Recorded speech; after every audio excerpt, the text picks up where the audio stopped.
కరీంనగర్ లో millets Magic tiffins చిరుధాన్యాల ఆహారం మీకు ఆరోగ్యం ఆనందం అన్ని రకాల మిల్లెట్ టిఫిన్స్ సిద్ధం. Millet Magic Chaitanyapuri Karimnagar. Swiggy Zomato సౌకర్యం కలదు.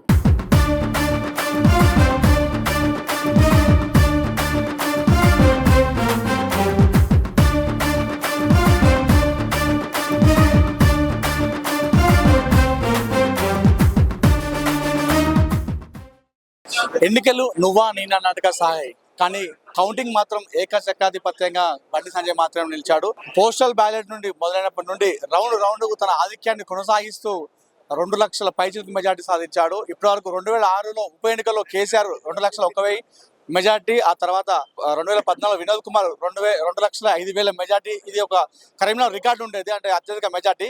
ఈ 2 రికార్డులను బ్రేక్ చేస్తూ కరీంనగర్ పార్లమెంట్ పరిధిలో అత్యధిక భారీ మెజార్టీ రికార్డు సృష్టించాడు బండి సంజయ్ కుమార్. సో ఈ రోజు నిన్న గెలిచాడు. ఇప్పటికి ఒక రోజు కావస్తుంది, అయినా బండి సంజయ్ ఆఫీస్ ముందు ఇప్పటికీ కార్యకర్తల కోలాహలం కనిపిస్తుంది. ఒకసారి వారితో మాట్లాడించే ప్రయత్నిద్దాం. అలా చెప్పండి, ఎలా అనిపిస్తుంది? భారీ మెజార్టీ గెలిచాడు బండి సంజయ్. భారీ మెజార్టీ కూడా ప్రజలు ఎంచుకున్నారు. మెజార్టీ ఇవ్వాలి. ఎందుకు వేయాలంటే కేసీఆర్ గారు బండి సంజయ్ అన్న ఎంపీగా మొదటిసారి గెలిచినప్పటి నుండి కుట్రలు పండిండు. తర్వాత సంజయ్ అన్న రాష్ట్ర అధ్యక్షుడు అయినప్పటి నుండి పార్టీని ఎట్లయితే గ్రామాన బీజేపీని తీసుకెళ్లి బీజేపీని మహిళ తీసుకొచ్చి అధికారం వచ్చే దిశగా సంజయ్ అన్న బీజేపీని రాష్ట్రంలో తీసుకొస్తుంటే కేసీఆర్ కళ్ళు మండినాయి. దౌర్భాగ్యుడు, దుర్మార్గుడు, కుట్రలకు కుబాదకు నాంది. అసలు కేసీఆర్ అంటేనే కుట్ర అంటేనే కేసీఆర్. ఈ రాక్షసుడు సంజయ్ అన్న ఈసారి ఎంపీగా ఓడగొట్టడానికి అనేక విశ్వ ప్రయత్నాలు చేసిండు. కేసీఆర్ కాదు, కాంగ్రెస్ దొంగలు కూడా, ఈ రాక్షసులు కూడా చేశారు. ఈ దొంగ ఆ దొంగ, ఇద్దరు దొంగలు. కేవలం తెలంగాణ వ్యాప్తంగా ఎక్కలేదు ఇంత కుట్ర. సంజయ్ని ఓడించడానికి మండలానికి 2-3 నాయకులను పెట్టిన వాళ్ళు, కాంగ్రెస్ వాడు, టీఆర్ఎస్ వాడు పెట్టి సంజయ్ని ఓడించడానికి విచ్చలవిడిగా డబ్బు మద్యం ఏర్లే పారింది. ఈ దొంగలు ఉన్న డబ్బంతా తీసుకొచ్చిర్రు, విదేశాల్లో దాచిన డబ్బంతా తీసుకొచ్చి కరీంనగర్ పార్లమెంట్లో మోహరించి సంజయ్ని ఓడించడానికి 1,000 కోట్ల రూపాయలు ఖర్చు పెట్టిర్రు. ఓటుకు 1,000 రూపాయలు వంచిర్రు, లిక్కర్ వంచిర్రు. చెప్పలేము ఇక. అంత డబ్బు వంచినా కూడా పార్లమెంట్ ప్రజలు, కరీంనగర్ పార్లమెంట్ ప్రజలు విజ్ఞులు, తెలియగల వారు. ఈ దొంగలకు సాక్షి చెప్పిర్రు, బుద్ధి చెప్పిర్రు. ఈ హిందూ దొంగలు, భయంకర హిందూ అని చెప్పుకుని ఈ దొంగలకు, ఈ కాంగ్రెస్ వానికి, టీఆర్ఎస్ వానికి గట్టి బుద్ధి చెప్పాలని చెప్పి నిస్వార్థంగా తన జీవితం మొత్తం హిందుత్వం కోసం అంకితం చేసిన బిడ్డ, తన జీవితం మొత్తం కేసులు ఎదుర్కొన్న బిడ్డ, ఎన్నోసార్లు జైలుకు పోయిన బిడ్డ. ఎవరి కోసం పోయిండు? మన కోసం, హిందువుల కోసం. మన గుళ్ళు గోపురాలు కూలగొడితే ఒక దొంగలు, ఎంఐఎం కొడుకులు ఈ దేవుల మీద, మన గుళ్ళ మీద, మన హిందువులను చురకన చేస్తే, మన గుళ్ళను గొలగొడితే ఫైట్ చేసి ఆ గుళ్ళను కాపాడి హిందువులకు అండగా ఉండి ఎన్నోసార్లు జైలుకు వచ్చిన బిడ్డ మన బండి సంజయ్ కుమార్ అన్న. ఈ బిడ్డకు అండగా ఉన్నది ఎవరు? భగవంతుడు అండగా ఉన్నాడు. ఈ బిడ్డకు ఎవరు అండగా ఉన్నారు? కరీంనగర్ పార్లమెంట్ ప్రజలు అండగా ఉన్నారు. హిందువులందరూ అండగా ఉన్నారు. హిందువులందరూ ఓటు బ్యాంక్ ఒకటైరు. ఒకటి కావాల్సింది ఇక్కడ ఇంకా ఒకటి కావాలి. ఇంకా మెజార్టీ వచ్చేదే. ఎందుకు మెజార్టీ అంటే కరీంనగర్లో కొంతమంది, ఒక వర్గం ఓట్లు 50,000 ఉన్నాయి. ఈ 50,000 ఓట్లకు ఈ దొంగలు, టీఆర్ఎస్ ఓడి, కాంగ్రెస్ ఓడు ఒక్కొక్క ఓటుకు 1,000-2,000 మందు వంచి కొంచెం ఇక్కడ మనకు తగ్గింది. మనకు 3 లక్షల మెజార్టీ రావాల్సిందే. 2,27,000 వచ్చింది, ఇంకా 50,000 మెజార్టీ రావాల్సింది మనకు. కాబట్టి సంజయ్ అన్న ఈ మెజార్టీ వచ్చినా కూడా ఆయన ఎక్కడ పొంగిపోడు. ప్రజలకు అందరికీ అందుబాటులో ఉంటాడు. 1,000 కోట్ల నిధులు తీసుకొస్తాడు. అక్కడ మోడీ గారు మళ్ళీ భగవంతుడి దయవలన, రాముడి దయవలన, శ్రీరాముడి దయవలన, నరేంద్ర మోడీ గారు మళ్ళీ ప్రధానమంత్రి అవుతున్న కనుక ఎక్కువ నిధులు తీసుకొచ్చి కరీంనగర్ పార్లమెంట్ ప్రజలకు అభివృద్ధి చేస్తాడు, ఉద్యోగాలు కల్పిస్తాడు, పరిశ్రమలు తీసుకొస్తాడు, అనేక అభివృద్ధి పనులు కరీంనగర్తో పాటు గ్రామాలకు కూడా, సర్పంచ్ గ్రామాలకు కూడా నిధులు తీసుకొచ్చి గ్రామాలు అభివృద్ధి చేసే బాధ్యత సంజయ్ పైన ఉన్నది. ఆయన చాలా మంచి వ్యక్తి. ఈసారి కాదు, మళ్ళాచ్చేసారి కూడా సంజయ్ గెలుతాడు. అంత మంచి పేరు సంజయ్కు ఉన్నది. గతంలో 89,000 మెజార్టీ వచ్చింది. ఈసారి 2 లక్షలు ఊహించారు? అసలు ఇంత వస్తుంది అనుకున్నారా? మేము ఊహించిందే ఇది. దాదాపుగా ఖచ్చితంగా సంజయ్కి మెజార్టీకి ఇంకా ఎక్కువ వస్తుంది అనుకున్నాం. వాస్తవానికి ఏంటంటే ఏ పార్టీకైనా కేంద్రంలో 3వసారి అధికారంలో రావడం అనేది చాలా కష్టం ఉంటుంది. అటువంటిది కూడా 3వసారికి పట్టం కట్టిందంటే అది మనం భారతీయ జనతా పార్టీ చేసిన అభివృద్ధి పనులకే మాత్రం పట్టం కట్టిండ్రు.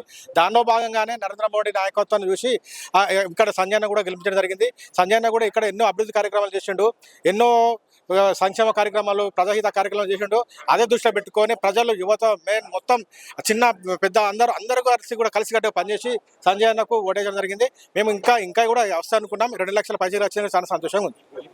మీరు ఎప్పుడన్నా ఎలా అనిపిస్తుంది? బండి సంజయ్ మరోసారి గెలిచాడు కరీంనగర్. చాలా సంతోషం అనిపిస్తుంది. ఫస్ట్ మేము ఊహించుకున్నది 2 లక్షల మెజార్టీతో గెలవాలనుకున్నాం. అంతకంటే ఎక్కువనే చేశారు.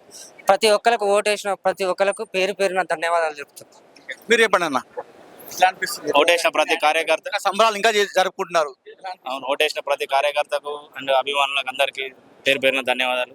చాలా సంతోషంగా ఉంది అత్యధిక మెజారిటీతో రావడం అండ్ అన్ని మెజారిటీలు బ్రేక్ చేయడం. ఇంతకుముందున్న ఇతర వాళ్ళకి కూడా చాలా సంతోషంగా ఉన్నది. మీరు ఎప్పుడన్నా నిన్న మాట్లాడుతూ బండి సంజయ్ సుమన్ టీవీతో మాట్లాడుతూ కార్యకర్తల కృషి మరవలేదని చెప్పాడు. ఓకే, ఎలా దీనిపై? చాలా సంతోషమైన విషయం. మేము ఈ మెజారిటీ కన్నా ఇంకా వస్తుందని ఊహించుకున్నదే మెజారిటీ వచ్చింది.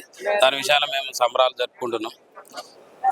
ఇక ముందు కూడా ఇలాంటి బాగా చేస్తామని మేము కార్యకర్తలు అందరం అది చేస్తామని అనుకుంటున్నాం. మీరు చూసుకోవచ్చు, ఇప్పటికి కూడా ఇంకా కిక్కిరిసిపోయింది. ఇప్పటికి జనాలు వస్తూనే ఉన్నారు, తండోపతండాలుగా. కరీంనగర్ జిల్లా వ్యాప్తంగా బండి సంజయ్ అభిమానులు ఇప్పటికి వస్తూనే ఉన్నారు. మీరు చూసుకోవచ్చు, నగర వాసులు సైతం గల్లీ గల్లీ నుండి వచ్చి బండి సంజయ్ కలిసి శుభాకాంక్షలు తెలుపుతున్నారు. మరికొంతమంది మాట్లాడదామని చెప్పండి. ఈరోజు అతి భారీ మెజార్టీతో సంజయ్ అన్న గెలిచిండంటే కాంగ్రెస్ పరిపాలన వచ్చి ఇప్పుడు కాంగ్రెస్ ప్రభుత్వం వచ్చి ఒక 4 months అవుతుంది. కాంగ్రెస్ మొత్తం టోటల్గా ఫెయిల్ అయిపోయింది. కాబట్టి ప్రజలకు అర్థమైపోయింది మళ్ళీ ప్రభుత్వం మళ్ళీ సెంట్రల్లో బీజేపీ ఉండాలి, ఇక్కడ మా బండి సంజయ్ అన్న ఉండాలి అని ప్రతి ఒక్కరు తెలుసుకొని ప్రతి భారీ మెజార్టీ తోటి సంజయ్ అన్న గారిని గెలిపించడం జరిగింది. ప్రతి ఒక్కరికి కూడా ధన్యవాదాలు నేను తెలియజేసుకుంటున్నాను. మీరు చెప్పండి. హౌసింగ్ బోర్డ్ కాలనీ కరీంనగర్ అంటేనే సంజయ్ అన్న కరీంనగర్ గడ్డ, సంజయ్ అన్న అడ్డ అని ఒక నినాదంతో దేశానికి మోడీ, కరీంనగర్కు బండి అనే నినాదంతో 2 లక్షల భారీ మెజార్టీతో గెలిచింది. చూస్తే లోపలికి వెళ్దాం, పార్టీ ఆఫీస్ లోపలికి వెళ్దాం. లోపల కూడా చాలా మంది ఇంకా జిల్లా వ్యాప్తంగా కరీంనగర్ పార్లమెంట్ పరిధి వ్యాప్తంగా అభిమానులు, కార్యకర్తలు, బండి సంజయ్ అభిమానులు వస్తున్నారు. బండి సంజయ్ కలిసి వాళ్ళు శుభాకాంక్షలు తెలియజేస్తున్నారు. మీరు చూసుకోవచ్చు, నిన్న ఉదయం కౌంటింగ్ మొదలైనప్పటి నుండి ఉన్నటువంటి జన ప్రవాహం ఇప్పటికి కూడా కొనసాగుతూనే ఉన్నది. తండోపతండాలుగా అభిమానులు వస్తున్నారు, బండి సంజయ్ని కలుస్తూ శుభాకాంక్షలు తెలుపుతూ తన బొకేలు ఇస్తూ సన్మానిస్తున్నారు.